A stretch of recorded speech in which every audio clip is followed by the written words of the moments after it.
মালিক সহ সবাই। এ বিষয়ে আরও জানাতে বগুড়া থেকে যুক্ত হচ্ছেন মাজেদুর রহমান। মাজেদ, জানাবেন পাম্পগুলোতে এখনো গ্যাসের সংকট আছে কিনা, আর পাম্পের মালিকরা আসলে কি বলছেন? হ্যাঁ শাম্মী, তরলীকৃত পেট্রোলিয়াম গ্যাস এলপিজির সংকট কিন্তু বগুড়া সহ আশপাশের জেলাতে প্রকট আকার ধারণ করেছে। বিশেষ করে গত 5 দিন ধরে এই এলপিজি গ্যাস সেটি কিন্তু পাওয়া যাচ্ছে না বগুড়া সহ আশপাশের জেলাতে। এবং এখানে যে স্টেশন মালিক তারা যেটি বলছেন যে সরবরাহ না থাকার কারণেই তারা কিন্তু গ্যাস এখান থেকে দিতে পারছেন না।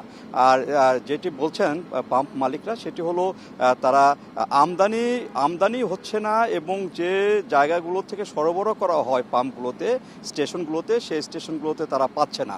ফলে গত 5 দিন ধরে এই এলাকায় কিন্তু যে এলপিজি গ্যাসের সরবরাহ সেটি বন্ধ রয়েছে। ফলে এখানকার যে যানবাহন এবং সাধারণ মানুষের যে গাড়ি ব্যবহার করে সেটি তারা এলপিজিতে চালাতে পারছেন না। বিকল্প যে তেল, পেট্রোল কিংবা অকটেন এসব দিয়ে কিন্তু তাদেরকে চালাতে হচ্ছে। এবং পাম্প মালিকরা যেটি বলছেন যে হয়তো এই যে এলপিজি যে সংকট সেটি হয়তো 15 তারিখের পর থেকে হয়তো কমার সম্ভাবনা কিছুটা থাকতে পারে।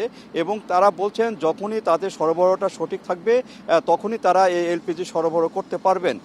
আর এই যে সরবরাহ না থাকার কারণে এখানে যে বগুড়াতে সবজি প্রধান এলাকা, যারা সবজি এলপিজি গ্যাসে যানবাহন করে নিয়ে যায় তারা বিপাকে পড়েছেন। তাছাড়া যে দীর্ঘদিন যদি এলপিজি গ্যাস না পাওয়া যায় সেক্ষেত্রে কিন্তু বিভিন্ন পণ্যের উপর দামের একটি বিরূপ প্রভাব পড়তে পারে, এরকম কিন্তু আশঙ্কা করছেন এই এলাকা পরিবহন মালিক, শ্রমিক তারা। এবং এই গ্যাসটি এলপিজিতে যত তাড়াতাড়ি সম্ভব এখানে সরবরাহ করা দরকার বলে মনে করছেন। শুধু বগুড়া না, সিরাজগঞ্জ, গাইবান্ধা, উত্তর অঞ্চলে যেগুলো জেলা আছে সবগুলোতে যতটুকু খোঁজ নেওয়া গেছে সেখানে কিন্তু এলপিজি পাওয়া যাচ্ছে না। এবং সামান্য এলপিজি গতকাল যেটি আসছিল সেটি কিন্তু সঙ্গে সঙ্গে শেষ হয়ে গেছে। আর সরবরাহ নাই বলেই কিন্তু পাম্প মালিকরা এই এলপিজি সরবরাহ করতে পারছেন না এমনটি বলছেন।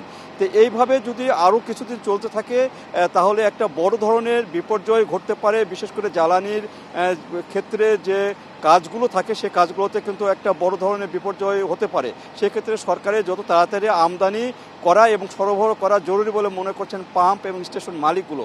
তো এই ছিল সাম্মী আমার কাছে বগুড়া যে এলপিজি সংকট তার সর্বশেষ। দর্শক, বগুড়া থেকে যুক্ত হয়েছিলেন মাজেদুর রহমান।